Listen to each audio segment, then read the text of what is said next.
Entonces, vamos a estar estudiando este pasaje. Vamos a leer entonces Juan capítulo 10, del 7 al 10. Dice la palabra del Señor. Entonces Jesús les dijo de nuevo: en verdad les digo, yo soy la puerta de las ovejas. Todos los que vinieron antes de mí son ladrones y salteadores, pero las ovejas no les hicieron caso. Yo soy la puerta. Versículo 9. Si alguno entra por mí, será salvo, y entrará y saldrá y hallará pasto. El ladrón solo viene a robar, matar y destruir. Yo he venido para que tengan vida y para que la tengan en abundancia. Oremos.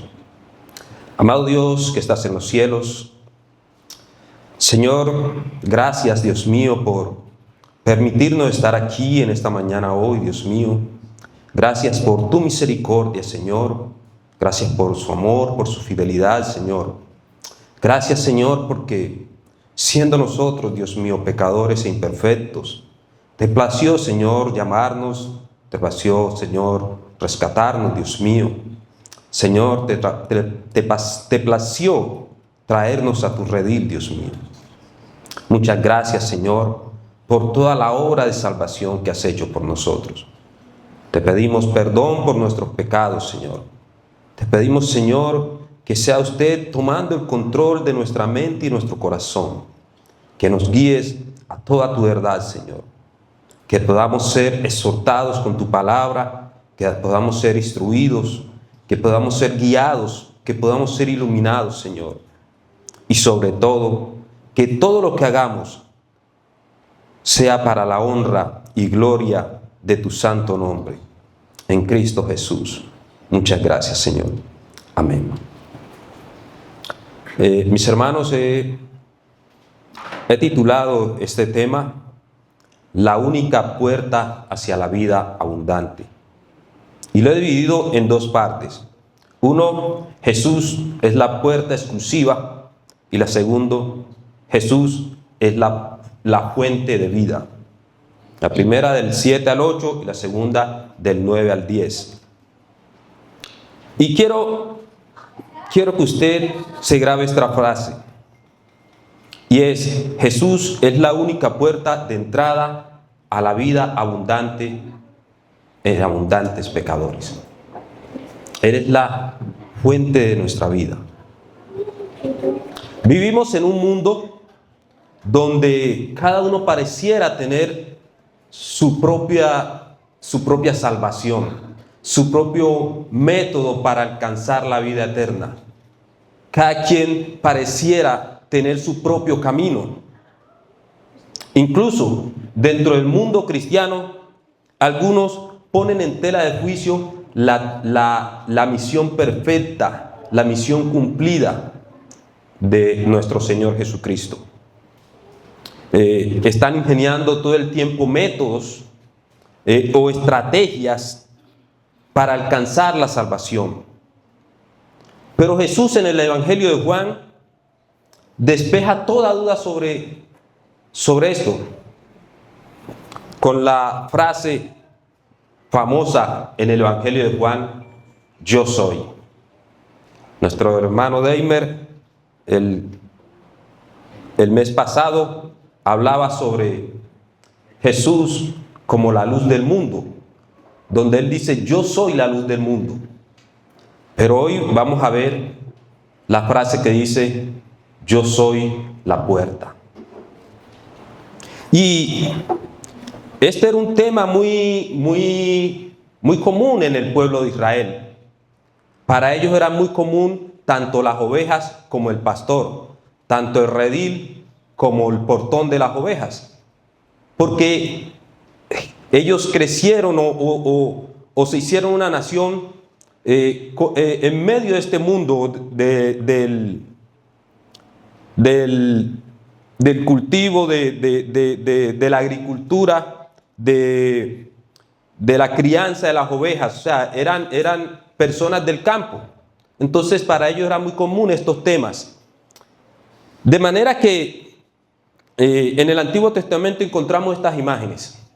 Encontramos la imagen de la puerta metafórica, por ejemplo, en Génesis 28 del versículo 17. En ese versículo, Jacob tiene una visión. Él llega a Betel y allí se acuesta a dormir y tiene una visión. Y cuando él despierta esa visión, la visión es que él ve ángeles subiendo por una escalera, ángeles que subían y bajaban. Pero en la parte de arriba de la escalera había una puerta. Y cuando él despierta, él dice: cuán imponente es este lugar. Esto no es más que casa de Dios y esta es la puerta del cielo. Ya ellos tenían cierto conocimiento metafórico de lo que era una puerta en el cielo. Igualmente, era muy común, como les decía, la figura del pastor y las ovejas.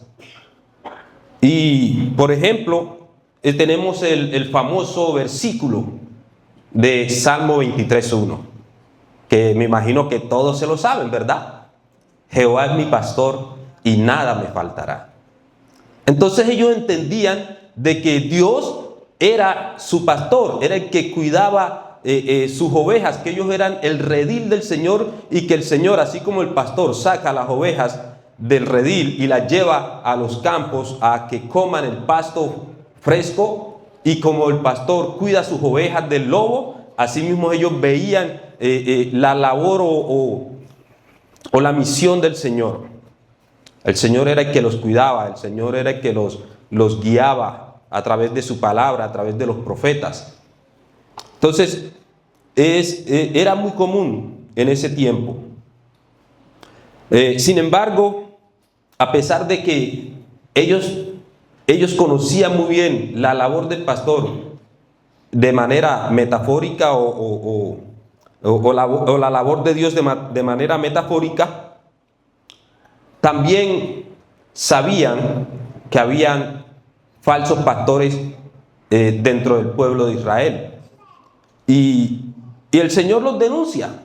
El Señor denuncia a estos falsos pastores. Y les dice, por ejemplo, en Ezequiel 34, del 2 al 3. Hijo de hombre, profetiza contra los pastores de Israel. Profetiza y di a los pastores: así ha dicho el Señor, Dios. Hay de los pastores de Israel que se apacientan a sí mismos. ¿No deben los pastores apacentar el rebaño? Comen la grasa, se han vestido de la lana, degüellan a la oveja engordada, no apacientan el rebaño. Entonces, a pesar de que para ellos era muy común lo del pastor y las ovejas y el redil, y la concepción de ellos era que Dios era su pastor, dentro del pueblo de Israel, los mismos líderes que algunos se habían comportado como estos falsos pastores. Y entonces el Señor les envía a los profetas que denuncien a estos falsos pastores. Y aquí vemos en Ezequiel cómo el Señor les llama la atención. Igualmente en Zacarías 11, 4, 5 y en Jeremías 23 del 1 al 2 les llama la atención. O sea, no era esta imagen de los falsos pastores, el pastor y las ovejas, el buen pastor, y en contraste con los falsos pastores, no era algo ajeno al pueblo de Israel. Ellos ya conocían esto, ellos ya sabían esto. No obstante, Dios anuncia que vendría, a pesar de que habían o que existían estos falsos pastores, Dios anuncia que vendría un pastor, que vendría el buen pastor. Y el Señor allí mismo en Ezequiel 34, en el versículo 11, les dice: yo mismo buscaré mis ovejas y velaré por ellas. Y en el versículo 23 dice: porque pondré sobre ellos un solo pastor que las apacentará, mi siervo David. las apacentará y será su pastor. Entonces, esto contrasta con los falsos pastores. Ahora, me llama la atención que aquí dice, mi siervo David, él las apacentará, él será su pastor. Porque para los tiempos de Ezequiel ya David había muerto. Pero dice, mi siervo David. Entonces, ¿a quién se estaba refiriendo el Señor con el siervo David? Claramente se estaba refiriendo a Cristo, ¿verdad? A Jesús.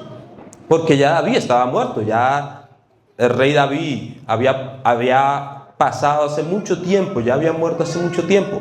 Entonces aquí se está refiriendo, o es una clara referencia a Cristo, a el verdadero pastor. Porque ni siquiera David era el pastor en su tiempo de rey. De manera que el Evangelio de Juan presenta a Jesús, el unigénito Hijo de Dios, como el cumplimiento de estas promesas. Entonces eso nos introduce a nuestro primer punto. Jesús, la puerta exclusiva. Del 7 al 8. Entonces Jesús les dijo de nuevo, en verdad les digo, yo soy la puerta de las ovejas. Todos los que vinieron antes de mí son ladrones y salteadores, pero las ovejas no les hicieron caso. Mi hermano, para entender el capítulo 10 de Juan, hay que leer el capítulo 9 para entender el contexto de por qué el Señor habla estas palabras en el capítulo 10. Si usted no lee el capítulo 9, seguramente no va a entender el contexto del por qué el Señor está diciendo estas palabras. En el capítulo 9, el Señor va al templo y encuentra un ciego de nacimiento. El Señor hace barro, hace con la saliva, coge el barro y hace como una masa y se lo unta en los ojos y le dice que se vaya y se lave en el pozo. Él se lava, regresa con los ojos bien, mirando, viendo, y empiezan a interrogarlo los fariseos. Empiezan a preguntarle cómo fue que él había sido sanado. Él le explica, pero ellos no creen. Entonces llaman a sus padres. Los padres con miedo, porque dice en el capítulo 9 que ellos habían amenazado a todo el que confesara que Jesús era el Mesías. Y lo habían amenazado de expulsarlo de las sinagogas. Entonces los padres, con temor de que fueran a ser expulsados, les dicen, miren, él ya es mayor, ya él es adulto, pregúntenle a él qué le pasó. Y él, lo llaman, lo interrogan, y al él contestarles, ellos, en vez de alegrarse, en vez de darle gloria a Dios, lo que hacen es enojarse. Enojarse porque ellos tenían sus reglas, ellos tenían sus normas, y este hombre que había sanado a este ciego, para ellos estaba violando esas reglas. Había hecho una obra de misericordia, un día de reposo. Y esto para ellos los llenaba de enojo. Era más importante guardar el día de reposo que hacer la obra del Señor para ellos. Entonces lo interrogan y lógicamente lo expulsan. Lo expulsan de la sinagoga. Entonces el Señor se encuentra nuevamente con este hombre. El Señor le dice que si cree en él, él le dice, ¿y tú quién eres para que yo crea en él?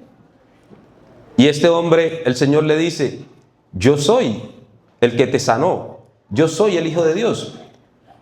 Y el hombre dice, creo, y lo adora. Entonces el Señor empieza el diálogo con los fariseos. Y a finales del capítulo 9, desde el versículo 38, empieza a referirse a los fariseos y los llama ciegos. Ellos entienden que es con ellos, ¿verdad? A que él se está refiriendo. Pero más sin embargo, no se enmutaron. Luego el Señor ya en el capítulo 10 del 1 al 5 empieza a narrar una alegoría sobre el pastor y las ovejas. Y claramente ellos tampoco entendieron a quién se refería el Señor. No se dieron por enterados cuál era el protagonista de esa historia, ¿verdad? Entonces, eso nos lleva a nuestro versículo que estamos estudiando. El Señor entonces continúa diciendo en el versículo 7. Entonces Jesús les dijo de nuevo. Esta frase, entonces Jesús les dijo de nuevo, está indicando que Él está ampliando eso que le había dicho en los versículos del 1 al 5. Y les hace una importante afirmación. Él les dice, en verdad. En verdad, en griego es amén, amén. Esto refleja su autoridad. En otras palabras, Jesús le está diciendo, ténganlo por seguro, es absolutamente cierto, no hay ninguna duda de que yo soy la puerta de las ovejas. De manera que Él no solamente es el pastor, como lo estaba indicando, del 1 al 5, sino que también es la puerta de las ovejas por donde ellas entran y salen de manera segura. Así que Él está demostrando que Él es el único medio para entrar en el reino de Dios. R.C. Sproul comenta, si alguna vez Jesús dijo algo políticamente incorrecto, esto fue, yo soy la puerta. Esta frase denota exclusividad. Esta frase denota exclusividad. Esta frase es excluyente. A muchos les choca esta frase. Yo soy la puerta, entonces nos debe remitir a Éxodo 3:14. En Éxodo 3:14 el Señor llama a Moisés y se le presenta como el yo soy el que soy. De manera que Jesús está estableciendo una conexión de quién es Él a los que estaban oyéndolo en ese momento. Él estaba diciendo, miren, yo soy ese mismo que habló con Moisés cuando la zarza estaba ardiendo. Cuando Él dice yo soy, Él está estableciendo esa conexión. O sea, no simplemente, Él no es un profeta más, Él no es un maestro más. Él dice, ese que habló con Moisés allá, ahora está hablando aquí. O sea, es el mismo Dios. Es el mismo Dios. Él estaba haciendo una afirmación categórica. Ahora, Él no dice, yo soy una puerta. Él no dice, yo soy una puerta como si hubieran muchas puertas. Hoy en día, como dije al principio, muchos tienen varias puertas para entrar al cielo. Pero Dios tiene una sola. Dios tiene una sola. Por eso aquí el artículo la está indicando que es una puerta excluyente, es una sola. No dice las puertas, dice la puerta, una sola puerta. En otras palabras, Él está diciendo, yo soy la única puerta y fuera de mí no hay otra. Yo soy el único acceso al reino de Dios. Esto refleja también lo que llama John Stott, lo que llama el escándalo exclusivo del Evangelio. Porque si la Biblia es la autorrevelación de Dios, entonces solamente hay una sola entrada. Hay una sola entrada. Esto también algunos lo llaman intolerancia extrema.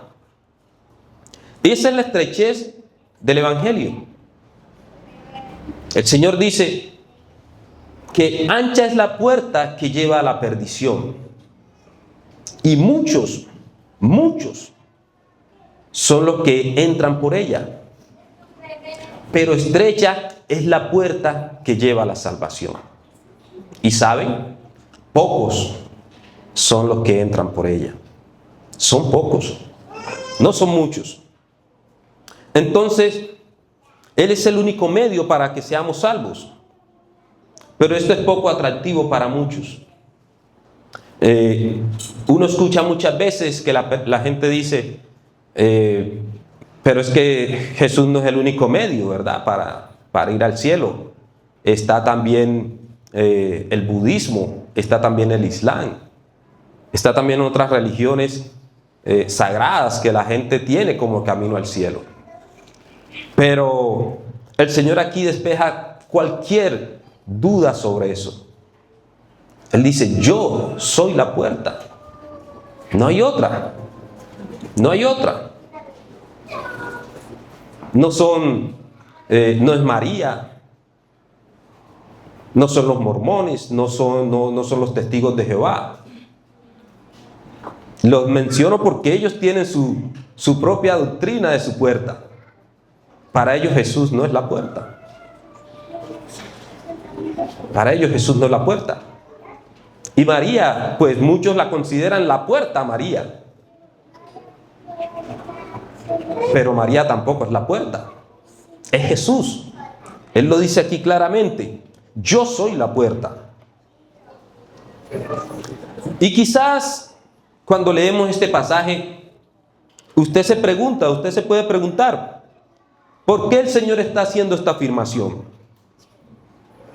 Bueno, los líderes religiosos de ese tiempo, ellos pensaban, los líderes de Israel, ellos creían que ellos eran los que tenían el acceso al pueblo de Dios.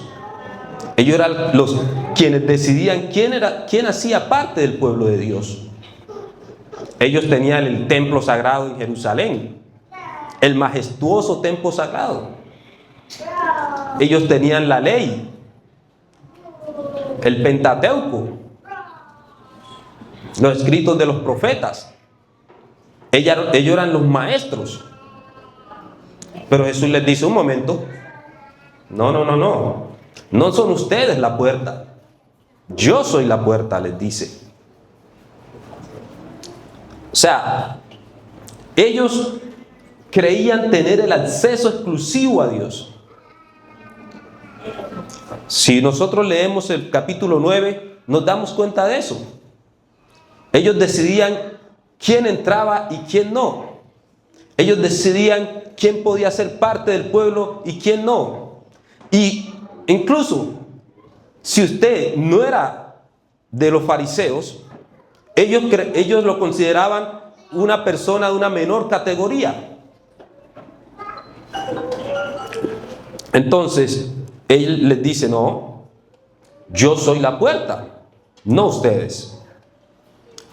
Por eso en el versículo 8 continúa diciendo, todos los que vinieron antes de mí son ladrones y salteadores. Con todos, la palabra todos, él no se estaba refiriendo claramente a sus siervos que había mandado antes que él. Él no se estaba refiriendo a Jeremías, a Ezequiel, a Daniel, a Isaías. No, él no se estaba refiriendo a ellos.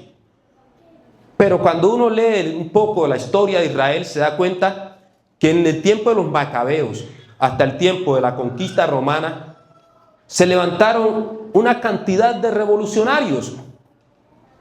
Y a estos revolucionarios, muchos los consideraron los Mesías. Creían que eran los salvadores.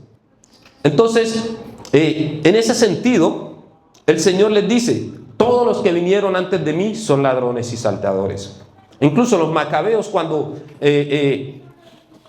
se levantaron contra los griegos, ellos empezaron con una guerra que era vista como una guerra santa, una guerra que era guiada por Dios. Pero con el tiempo, cuando ellos tomaron el poder, se desviaron totalmente del camino. Lo que ellos combatieron en un tiempo fue lo que ellos luego empezaron a hacer. Fue lo mismo que ellos luego empezaron a hacer. Entonces, el Señor les dice, todos los que vinieron antes de mí son ladrones y salteadores. En Israel era común que hubieran ladrones y salteadores, igual que en todas partes. En todas partes es común que hayan ladrones y salteadores. Y en Israel no era la excepción. En Israel, en las zonas desérticas, era muy peligroso porque cuando las caravanas iban hacia Israel o hacia Samaria o hacia alguna de las ciudades alrededor, pues era muy fácil que estos asaltantes los robaran. El Señor también hace con respecto a esto una parábola, o dice una parábola del buen samaritano, ¿verdad? Y eso también el Señor al hacer esta parábola está también demostrando que eso era muy común en Israel. Y aquí Él dice, ustedes son ladrones y salteadores. Ellos, el pueblo, los líderes de Israel, ellos consideraban a las ovejas como una oportunidad para engrandecer sus riquezas. Y el Señor se lo dice textualmente. Ellos solo les interesaba proveer para sí mismos. Eran codiciosos. Como lo señala Lucas 16:14. Claramente ellos eran amantes al dinero. Se aprovechaban de las viudas. Marcos 12:40, devoraban sus casas. En Mateo 21:13, habían convertido el templo de Dios en cueva de ladrones. En Juan 11, del 49 al 53, tramaron para matar al Señor. Todo para que Roma no les quitara sus privilegios. Así que estos eran verdaderamente unos ladrones y asaltantes. Y hoy vemos eso. Hoy muchos líderes religiosos se comportan igualito, como ladrones y asaltantes. Igualmente, dicen tener la verdad, dicen tener una revelación nueva, exigen obediencia ciega, manipulan y explotan a las ovejas, comercializan con el evangelio, prometen bendiciones a cambio de dinero, y todo esto apelando a la avaricia de las ovejas. Porque muchos caen en estos rediles de falsos pastores por la propia avaricia, porque les prometen bendiciones que quizás no es el propósito del Señor. Pero ahí están. Spurgeon dice esto, y tenía mucha razón. Llegará un día en que, en lugar de los pastores alimentar las ovejas, habrá payasos entreteniendo las cabras. Llegará el día en que, en vez de los pastores alimentar las ovejas, habrán payasos entreteniendo las cabras. Mis hermanos, nosotros no venimos aquí a entretenernos. La iglesia no es un lugar de entretenimiento. La iglesia no es un lugar de espectáculo donde yo vengo a ser entretenido, donde yo tengo que sentirme bien, donde yo tengo que salir feliz porque, ay, sí, hay que cool la gente. No, la iglesia es para escuchar la palabra de Dios, para ser exhortados, para ser confrontados con nuestro pecado. Y eso era lo que los líderes judíos no les gustaba. Eso que Jesús hacía, ellos les calcomía por dentro, porque ellos se creían la crema innata de la sociedad en Israel. Pero Jesús los confrontaba y eso les retorcía el estómago. Y por eso el Señor les llama la atención con esto. Y sigue diciendo en la parte B del versículo 8, pero las ovejas no le hicieron caso. A estos falsos pastores, a estos ladrones y asaltantes, el Señor dice, las ovejas no le hicieron caso. O sea, sus ovejas, las ovejas de Cristo, no le hacen caso a estos falsos pastores. O sea, no les ponen atención, no los oyen, no los escuchan. De modo que el verdadero creyente escucha al verdadero pastor. No es confundido. O aunque puede estar engañado por un tiempo, llegará el momento en que oirá la voz del pastor. y llegar al redil.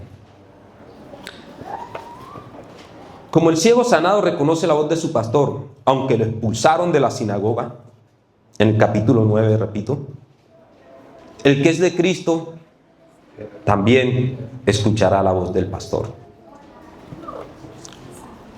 Cuando llegue el momento, las ovejas escucharán su voz y comenzarán una relación íntima con él. Y no escucharán ni seguirán a otro pastor que no sea su pastor, aunque parezca pastor, aunque suene como el pastor. El Señor dice: mis ovejas oyen mi voz. Las ovejas del Señor oyen la voz del Señor. Eso quiere decir que el que no es la oveja del Señor no escucha su voz. No escuchará su voz. Así todos los días se exponga a oír el Evangelio. No escuchará su voz. Pero dice: mis ovejas oyen mi voz y me siguen. Aquellos que él ha rescatado no serán engañados por falsos pastores, ni en aquel tiempo ni ahora, porque sus ovejas nadie se las arrebata de su mano. Jesús, en el segundo punto que quiero abordar, dice: Jesús, la fuente de vida eterna, del 9 al 10. Entonces, por si a los judíos no le había quedado claro que Jesús es el Dios que vino a salvar y a rescatar sus ovejas, que Él es el buen pastor, que Él es la única puerta de entrada, Él les vuelve a reiterar: yo soy la puerta. Versículo 9: yo soy la puerta. Si alguno entra por mí, será salvo. Entrará y saldrá y hallará pasto. El ladrón solo viene a robar, matar y destruir. Yo he venido para que tengan vida y para que la tengan en abundancia. En abundancia. Mire que él dice: si alguno entra por mí. No está diciendo todos los que entrarán. Dice: si alguno. Está claramente indicando que no son todos los que quieren. Está indicando que él tiene un redil selecto. Ahora, esto, cuando él dice: si alguno entra por mí, no es una posibilidad, no es un de pronto, es una certeza. Mis hermanos y amigos que me escuchan, la salvación no es un tal vez, es un resultado seguro del Señor. Es una promesa segura. Entrar y salir es tener una fe genuina en el Señor, una seguridad en su justicia. La posición prominente de entrar por mí indica en efecto que las ovejas dependen solo del pastor. Las ovejas son animales torpes. Las ovejas por eso necesitan que el pastor las esté guiando. Una oveja es un animal torpe. Se pierde con facilidad. Y qué tan increíble que el Señor nos llame sus ovejas, ¿verdad? La oveja, si no es con el pastor, no sabe andar. Se muere de hambre. La devora el lobo facilito. La devora el lobo facilito. Porque es indefensa. Y el Señor nos llama sus ovejas. Nosotros somos igual que las ovejas. Ninguno de nosotros puede salvarse a sí mismo. Ninguno de nosotros puede entrar por la puerta. Ninguno. A menos que el pastor nos guíe. Si Él no nos guía, fracasaremos. Fracasaremos fácilmente. Porque el lobo es voraz. El lobo no va con vueltas. Él destruye a las ovejas. Él las arrebata de un solo mordisco. Así que si el pastor no está ahí con la vara y el cayado para defender las ovejas, es imposible que una oveja sola se pueda salvar. Es imposible. Así que nada de lo que nos inventemos, ninguna estrategia que planifiquemos, Nada de lo que nosotros creamos en nuestra mente para alcanzar la salvación sirve. Nada. Lo único que sirve es colocar su fe y su confianza en la obra perfecta de Cristo. Es lo único. Es lo único. De lo contrario, usted es una presa fácil del lobo. De lo contrario, usted no hace parte del redil. De lo contrario, usted no va a poder entrar al redil. Y sigue diciendo el Señor. Sigue diciendo el Señor. En el versículo 10. El ladrón solo viene para robar, matar y destruir. Mucha gente piensa que el Señor aquí se estaba refiriendo a Satanás. Pero Él no se está refiriendo aquí a Satanás como tal. Él se está refiriendo a los falsos pastores. Él le está diciendo a los falsos pastores: ustedes son ladrones. Ustedes, el ladrón, ustedes solo vienen para matar, robar y destruir. Ustedes los ladrones. Él dice: el ladrón solo viene para matar, robar y destruir. Entonces, él se está refiriendo a estos falsos líderes con la obra de Satanás, o en relación con la obra de Satanás. Así que, mi hermano, si usted no hace parte del pueblo de Dios, si usted no hace parte del redil de Dios, está en grave peligro. Ahora, ¿por qué el Señor asocia a los líderes con la obra de Satanás? Miremos lo que dice Juan capítulo 8, versículo 44. El Señor les dice: ustedes son de su padre el diablo y quieren hacer los deseos de su padre. Y en el versículo 47 de ese mismo capítulo les dice: el que es de Dios escucha las palabras de Dios. Y mire lo que les dice: por eso ustedes no escuchan, porque no son de Dios. En ese sentido, ellos son ladrones y salteadores. En ese sentido, ellos hacen la obra de su padre. De modo que los fariseos, quienes pastoreaban al pueblo, eran extraños para Dios. Eran desconocidos. Del mismo modo, hoy en día, un falso evangelio es extraño a Dios. Un falso evangelio. En ese tiempo los fariseos representaban la religión de Dios, pero eran desconocidos para Dios.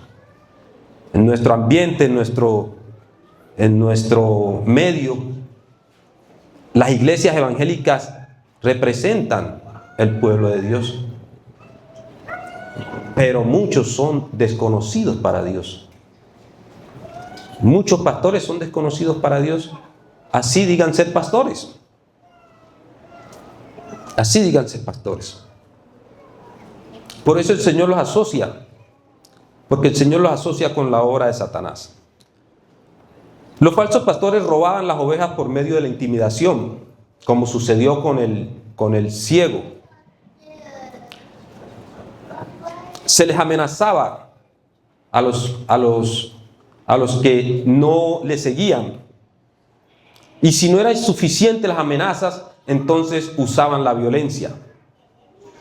Y por ejemplo, esto sucedió con los apóstoles y sucedió también con el mismo Esteban y con el Señor Jesucristo. Así que, mis hermanos, el Señor les dice: yo he venido para que tengan vida y para que la tengan en abundancia. Hay dos palabras que definen vida en griego, y una palabra esa es bios, que significa vida natural, y la otra es zoe, que significa vida sobrenatural o vida eterna. Así que en este contexto de este pasaje no se está hablando de la bios, de la vida natural, sino de zoe, de la vida eterna. Entonces el Señor dice, yo he venido para que tengan vida y para que la tengan en abundancia. En otras palabras, Él está diciendo, yo les he venido para darles vida eterna. Yo he venido para darles vida eterna. Los ladrones vienen a destruirlos, pero yo he venido para que tengan vida y para que tengan vida eterna. William Henry dice, Jesús siempre da en medida sobreabundante en exceso. Así que mis hermanos, el Señor es quien nos da esa vida. El Señor es la puerta. Hoy que vamos a participar de la Santa Cena, quiero que pensemos en esto. Mis hermanos, Jesús es nuestra puerta. Él la abrió para que usted y yo pudiéramos entrar por ella. Del mismo modo, la iglesia está llamada a llevar las ovejas a Cristo. Él es el verdadero pastor. Esto también nos invita como creyentes a desarrollar un discernimiento para escuchar la voz de Cristo y no ser engañados por falsos pastores. La cena del Señor es un testimonio visible de que pertenecemos al rebaño al participar de ella. Recordemos que Cristo abrió la puerta con su cuerpo. Entramos no porque seamos dignos, sino porque Él es digno.